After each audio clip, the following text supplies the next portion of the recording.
Howdy, welcome back to yet another reaction video on my channel. For those who are new, hey, how's it going? My name is Murphy. I am a personal trainer by day and a wannabe athlete by night. And if you are a reoccurring subscriber, how's it hanging? Good to see you again. Today we have an assortment of different fitness videos to react to. Maybe some pick yourself up by the bootstraps, silly videos, and some hacks that you can utilize next time you go to the gym.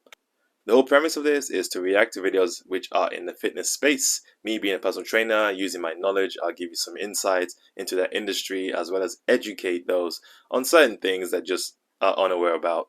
With that being said, let's get it cracking. It's not how I would choose to work out the glutes. It has some benefits, definitely for the glutes, but you could certainly optimize. Okay, so you want both feet off the floor, and you want your knee bent, and you're going to move your foot side to side.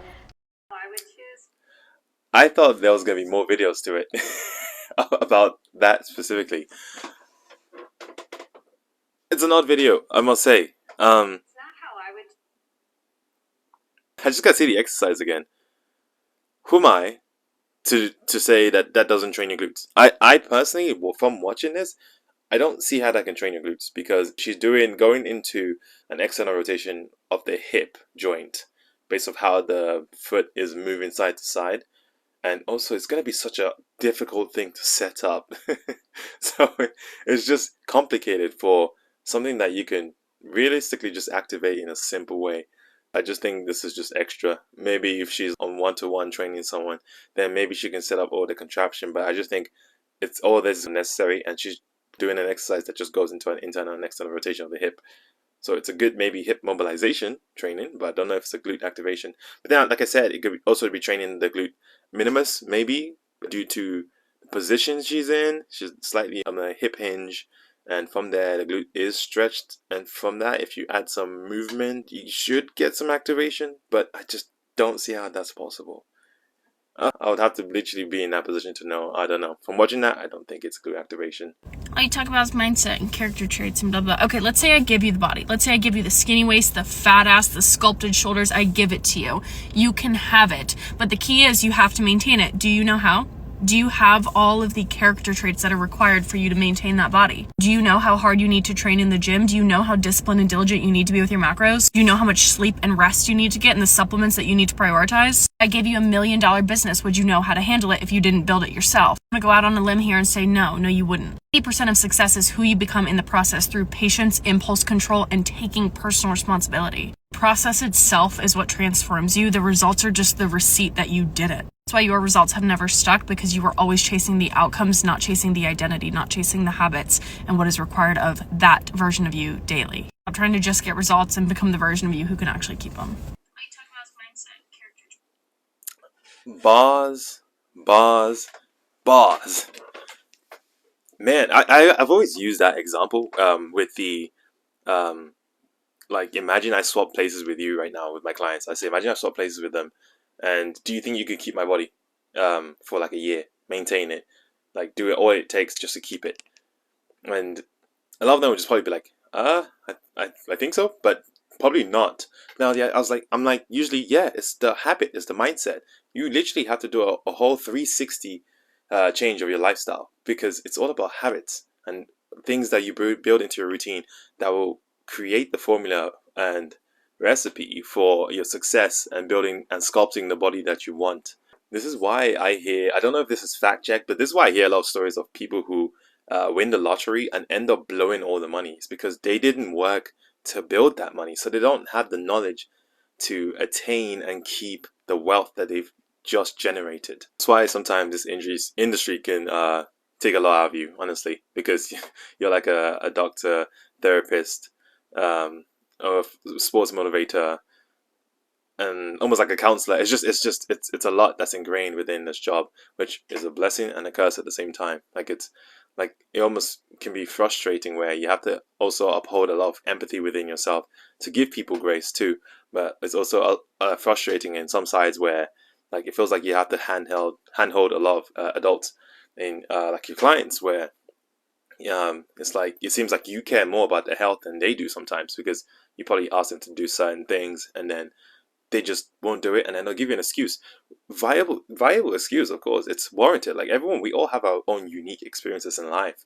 Like I don't. I'm not able to walk into your shoes, but at the end of the day, it's like I think, to me, if someone said that you need to do this in order to succeed, otherwise you'll probably die sooner in life, or you won't be able to move as much, I think damn well I would do it. I don't know. Maybe that's a personal thing. That's why I think it's tough that you have to really have a lot of empathy and grace to give towards your clients. And you always try to give them a different route that they can approach, which will help kind of complement their lifestyle. So that's what comes with the job. And sometimes it's a challenge, and I think I'm always up for that challenge. But it's something I always kind of preach and coach all the time. It is the lifestyle. Like the formula is very simple. It's just very extremely difficult to execute because you're so ingrained in what your routine is that it feels like it takes so much more brain power to change and do something that's different that will help and better your lifestyle too. Like, do you go to sleep on time? That's so crazy that some people don't just, it's not, they just don't sleep at the same time schedule. That's so insane to me. Of course your sleep schedule is messed up. You wake up at the same time. Do you are you training at the same time? Are you like make it in a way where you add it into your routine where it's almost thoughtless, like it becomes robotic. That's when things truly start to feel easier.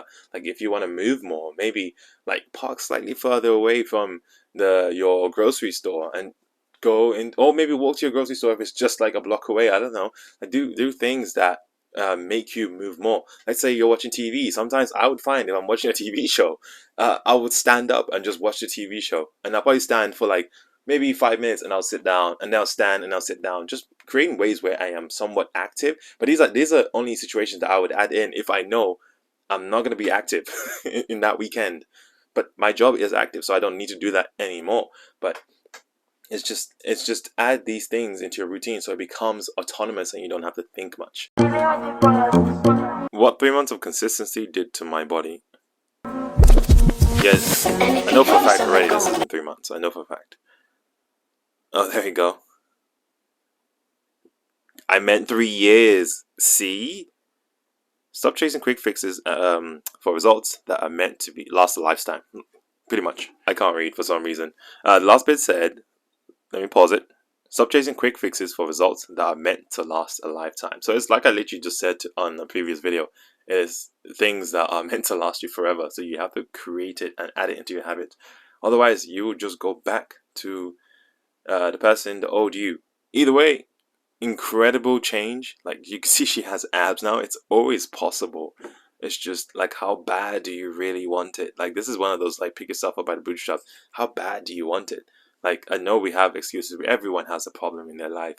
Imagine you had to like put your problem in like a box with other people's problems, and then you have to shuffle it and then pick out a problem. Whatever problem you pick out from someone else's paper is the problem that you uptake and uphold within yourself. Like, would you take that, or would you stick with your problem and work around that? That's the thing. Sometimes it just things like that make me grateful for the problems I have because I know they're not that big. And realistically, can I control it? Can I change? Yes. Muy bien, Nati. Shaking like crazy. Get you a trainer that makes you shake.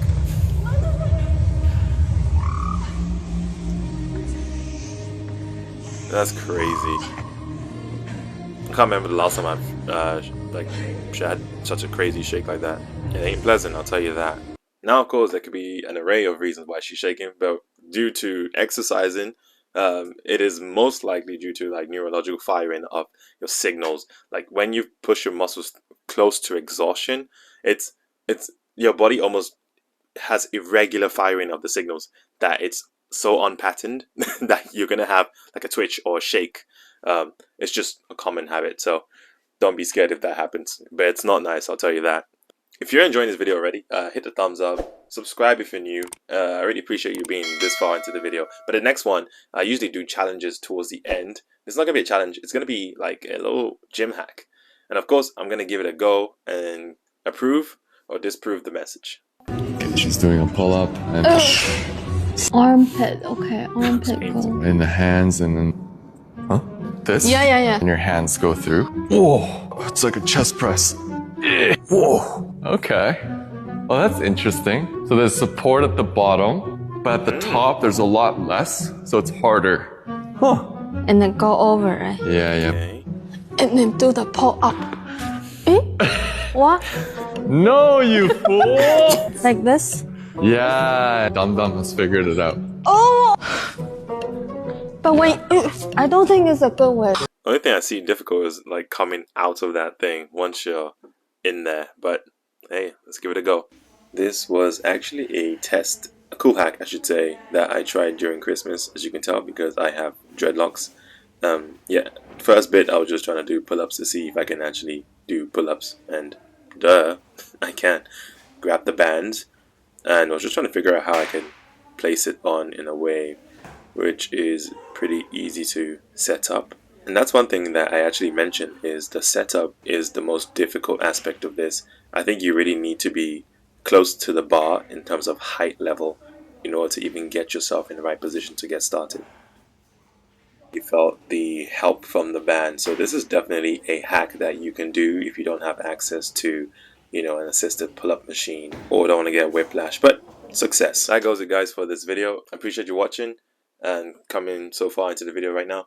Leave a comment if you have a specific video you want me to react to, and I will see you guys when I see you guys next time. Peace.